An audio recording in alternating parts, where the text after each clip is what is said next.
నమస్తే అన్న.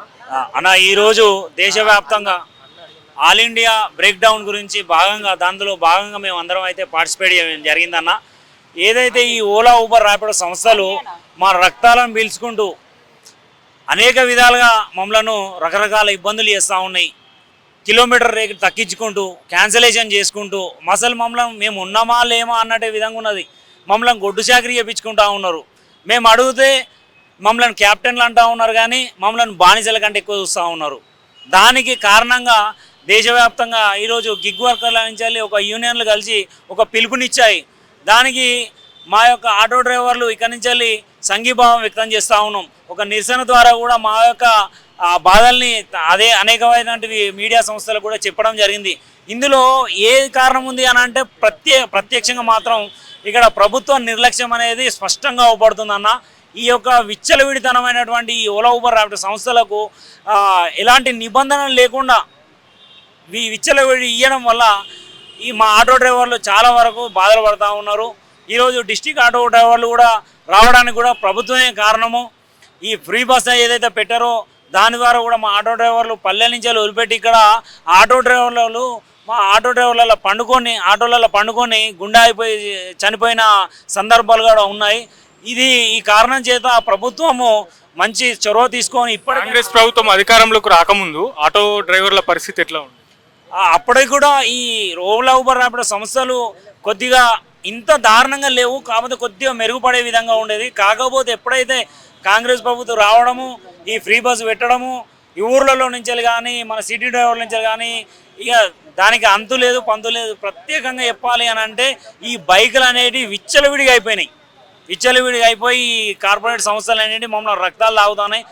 పరిమితి మించిన రేట్లు ఇచ్చుకుంటూ 30 రూపాయలు 50 రూపాయలు 6 కిలోమీటర్లు పోతే 100 రూపాయలు ఇట్లా ఇష్టం వచ్చిన రేట్ ఇచ్చి మేమేమైనా అడిగితే కస్టమర్ల చేత క్యాన్సిల్ చేయించుకుంటూ మా యొక్క ఐడీలు బ్లాక్ చేసుకుంటూ అనేక విధాలైనటువంటి ఒక భయాందోళనకు గురి చేస్తూ ఉన్నాయి. చాలా క్లిష్ట పరిస్థితుల్లో బైక్ ట్యాక్సీ వాళ్ళ తప్పంటారా, సంస్థల తప్పంటారా? బైక్ ట్యాక్సీ వాళ్ళే కాదు తప్పు, ఇది ప్రభుత్వ నిర్లక్ష్యం చెప్పాలి అంటే. ఎందుకంటే ఇందాక అక్కడ ఏం చేశారంటే ఆటో డ్రైవర్లు కావాలని బుక్ చేసి వాళ్ళని పిలిచి వాళ్ళని అది ఇది అని మాట్లాడడం జరిగింది. అది కరెక్ట్ కాదు కదా? అవునన్నా కరెక్టే. ఈరోజు తప్పు వాళ్ళది కాదు. ఈరోజు కరెక్టే నేను చెప్పేదండి.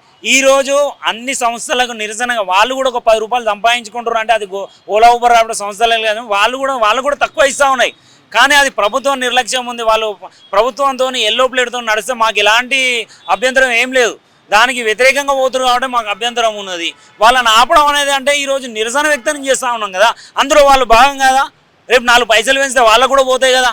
మరి వాళ్ళు కూడా దాన్ని చొరవ తీసుకొని వాళ్ళకి చెప్పే ప్రయత్నం మేము వాళ్ళకు యూనియన్లు ఏం లేవు కదా, ఒక అసోసియేషన్ లేదు, వాళ్ళు ఎవరో కూడా తెలియదు. ఇక్కడ వాళ్ళు కూడా కాదు, వివిధ రాష్ట్రాల నుంచి వచ్చి ఇక్కడ హైదరాబాద్లో నడుపుతూ ఉన్నారు. 14 లక్షల మన బైకులు ఉన్నాయని చెప్తా ఉన్నారు ఒక సర్వే ద్వారా. మరి ఇది ఎంతవరకు నిజమో ఎంతవరకు అబద్ధమో తెలియదు, కానీ అంతమందిని అయితే మేమైతే కలవలేదు. అంతమందిని కలవాలన్న ఒక ప్లాట్ఫామ్ కూడా వాళ్ళకి లేదు కదా, ఒక అసోసియేషన్ కానీ ఇంకేదైనా కానీ ఏం లేవు కదా. వాళ్ళకి ఎట్లా ఇన్ఫార్మ్ చేయాలి? ఓన్లీ మేము సోషల్ మీడియాను అయితే వినియోగించుకున్నాము. మా యొక్క వాట్సాప్ గ్రూప్లలో కూడా షేర్ చేసుకున్నాము. ప్రతి ఆటో డ్రైవర్ కూడా మేము చెప్పాము. ఇంతకుముందు కూడా మేము ఈరోజు ఆపేయడానికి కూడా కారణం ఏంటంటే కొంతమందికి తెలుస్తుంది, తెలియదు. అట్లా కూడా వాళ్ళకి తెలియజేసి ఈ విషయాన్ని తెలియజేసి ముందుకు తీసుకుపోయే ప్రయత్నం చేసినాం. అంతేగాని ఎలాంటి దాడికి దౌర్జన్యానికి అయితే మేము పాల్పడలేదు. వాళ్ళని కూడా పిలిచి బైక్ వాళ్ళకు కూడా చెప్పినాం, కూడా అదే చేసినాం. అన్న మీకు ఈరోజు బంద్ ఉంది కదా, మీరు ఎందుకు ఈరోజు నడుపుతూ ఉన్నారు? రిక్వెస్ట్ పరంగానే చెప్పినాం, కానీ శాంతియుతంగానే చెప్పినాం మేము. అంతేగాని మేము ఎలాంటి వాళ్ళ మీద దౌర్జన్యం చేయలేదు.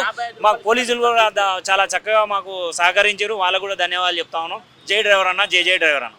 కేవలం ఆటో డ్రైవర్లు మాత్రమే కాదు, క్యాబ్ వాళ్ళు, బైక్ ట్యాక్సీ వాళ్ళు అందరికి సంబంధించింది సంస్థల పైన మీరు చేస్తూ ఉన్నారు కాబట్టి వాళ్ళు కూడా ఇన్వాల్వ్ కావాలంటారు. ఏదైతే సంస్థలను నడుపుతూ ఉన్నారో ఈ కార్పొరేట్ సంస్థలు ఎవరైతే ఉన్నారో ప్రతి ఒక్కరు కూడా ఇందులో భాగస్వాములే. కాకపోతే ఇందులో రూల్స్ అండ్ రెగ్యులేషన్ పోతే అప్పుడు వేరే ఉంటుంది తప్పించి ఇందులో మాత్రం ఖచ్చితంగా ప్రతి ఒక్కరు భాగస్వాములే. ఇలా ఎవరి గురించి ఇచ్చారు? మన గురించే కదా. మనకు ఒక 4 రూపాయలు పెరగాలనే కదా, వేరే ఉద్దేశం అయితే కాదు కదా. ఇక్కడ చూడండి, ఈరోజు బంద్ అవ్వడం వల్ల ఏ విధంగా వస్తున్నాయో.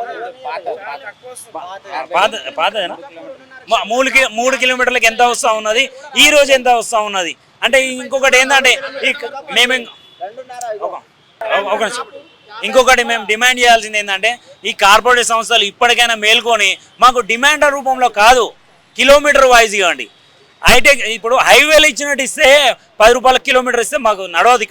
ఇక్కడ గల్లీలో ఉంటాయి, గల్లీ 1 కిలోమీటర్ పోవాలంటే 15 నిమిషాలన్నా పడుతుంది, మినిమం అర్ధ గంట గంట పడతా ఉంటుంది. దాన్ని దృష్టిలో పెట్టుకొని రేట్ అనేది ఇంప్రూవ్ చేయాలి. కానీ మీరు హైవేలలో ఇచ్చినట్టు 1 నిమిషానికి కిలోమీటర్ పోతుంది కాబట్టి 10 రూపాయలు ఇస్తే సరిపోతుంది అంటే అది కాదు ముచ్చట.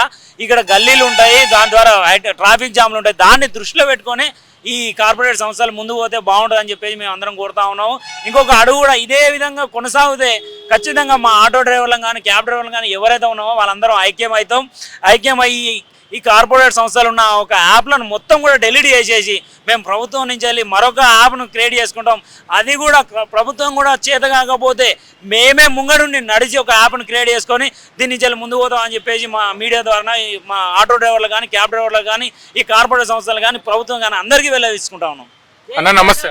నమస్తే అన్న. ఆటో డ్రైవర్ల ఆర్థిక పరిస్థితులు ఎట్లా? ఆటో డ్రైవర్ల ఆర్థిక పరిస్థితులు ప్రజెంట్ ఉన్న గవర్నమెంట్లో అయితే చాలా దరిద్రంగా ఉన్నాయన్న. ఎందుకంటే ఇంత పెద్ద మాట ఎందుకు వాడాల్సి వస్తుందంటే ఒకప్పుడున్న రేట్లకి ఇప్పుడున్న రేట్లకి చాలా అన్ని బయట రేట్లు పెరిగిపోతున్నాయి. మాకు షేరింగ్ ఆటో కూడా 10 రూపాయలు పికప్ ఛార్జ్, అది 10 సంవత్సరాల నుంచి అదే 10 రూపాయలు ఉంది, ఈరోజు కూడా అదే ఉంది. ఓలా ఊబర్ రేట్లకు వచ్చేస్తే అప్పుడు 14 రూపాయలు కిలోమీటరు, మళ్ళీ బుకింగ్ ఎంబడి 30 రూపాయలు ఎక్స్ట్రా ఇచ్చి అట్లా ఉండే. ఇప్పుడు ఎట్లా ఉందంటే ఒక 5 కిలోమీటర్లు పోతే 55-60 రూపాయలు వచ్చే పరిస్థితి లేదు. ఇప్పుడు ఎట్లా ఉందంటే ట్రాఫిక్లో ఒక్కొక్క బుకింగ్ హాఫ్ అన్ అవర్ పైన పడుతుంది. అయినా కూడా ట్రాఫిక్లో ఇంకా తెలియక గడవని పరిస్థితులు. ఈ హైదరాబాద్లో బతకడం ఎంత కష్టమో తెలుసు కదా. అట్లానే డ్రైవర్లు చాలామంది మనసు చంపుకొని నడుపుతున్నారు. అట్లాంటి పరిస్థితులలో ఇప్పుడు ఏంటంటే ఓలా ఊబర్కి బుద్ధి చెప్పే విధంగా మేము ఆల్రెడీ ఇంతకుముందు ఓలా ఊబర్ ర్యాపిడో సంస్థల దగ్గరికి వెళ్ళి ఆఫీసులు కూడా ముట్టడి చేసినాం, అయినా కూడా ఎలాంటి స్పందన లేదు. దానికోసమని ఈరోజు మేము ఆల్ ఇండియా బ్రేక్ డౌన్ నుంచి ఈ రకంగా మేము నిరసన తెలియజేస్తున్నాం. ప్రతి ఒక్క డ్రైవర్ పాల్గొంటున్నారు, దానికి సంతోషం, వాళ్ళకి ధన్యవాదాలు తెలియజేస్తున్నాం. ఈ మీడియా తరపున ఇంకా మనకి పోలీస్ వాళ్ళు సార్ వాళ్ళు కూడా చాలా సపోర్ట్ చేసిరు. ఈరోజు వాళ్ళకు కూడా ధన్యవాదాలు తెలుపుతున్నాం. ఈరోజు చాలా పెద్ద ఎత్తున ఇంత సక్సెస్ చేయడానికి రీజన్ ఏంటంటే మనకు ఓలా ఊబర్ రేట్లు పెరగడం, 2 వైట్ ప్లేట్ బైక్లు ఏవైతున్నాయో అవి మొత్తానికి నిషేధం చేయాలని చెప్పి మేము డిమాండ్ చేస్తున్నాం. నమస్తే. ఇప్పుడు కాంగ్రెస్ ప్రభుత్వం ఫ్రీ బస్సు పెట్టిన తర్వాత ఆటో డ్రైవర్లను ఆదుకుంటామని చెప్పింది కదా, మరి ఆదుకుందా? అలా ఎలా ఆదుకోలేదన్న. ఇంకోటి ఫ్రీ బస్ వల్ల మేము ఊరిడిచిపెట్టి ఇక్కడ వచ్చి బతుకుతుంటే మమ్మల్ని చిన్న చూపుగా చూస్తున్నారు. ప్రతిసారి మా పేరు ఆటో డ్రైవర్ కానీ పిలవలేదు, డిస్ట్రిక్ట్ ఆటో డ్రైవర్ అని పిలుస్తున్నారు మమ్మల్ని. ఆటో డ్రైవర్ అని మమ్మల్ని ఎవరు గుర్తించట్లేదు. ఒకటి. రెండోది వచ్చేసి మేము ఈ ధర్నాలు చేస్తున్నాం, అది చేస్తున్నాం అంటే చట్ట ప్రకారంగా చేస్తున్నాం. బాబాసాహెబ్ అంబేద్కర్ రాసిన చట్టంకే ఎప్పటికి కట్టుబడి ఉంటాం. మేము అది వదిలేసి ఎప్పుడు మేము దాన్ని చేతిలో తీసుకోలేదు. ఈ ప్రభుత్వానికి కోరుకునేది ఏమంటే ఒకటి ఫ్రీ బస్ బంద్ చేయాలి, లేకపోతే మాకు ఎలాంటిది ఈ పర్మిట్ అనేది తీసేసి డిస్ట్రిక్ట్ వాళ్ళు ఇది అది ఏం లేకుండా మాకు పర్మిట్ లైన్ తీసేస్తే మేము బతికేస్తాం.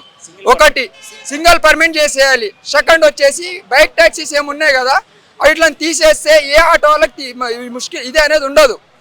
సిటీ వాళ్ళకైనా నాకైనా మేము నడుస్తాం. మాకు ఈ బైక్ వల్ల కొంచెం మాకు దెబ్బతింటున్నాం. ఫస్ట్ వన్ వచ్చేసి. సెకండ్ వన్ వచ్చేసి ఈ డిస్ట్రిక్ట్ సిటీ అని చేసి చెప్పరాదు, సింగిల్ పర్మిట్ చేస్తే మేము నడిపించుకుంటాం. రేట్లు కూడా పెంచాలి. ఈ గవర్నమెంట్ కోరుకునేది ఒకటే.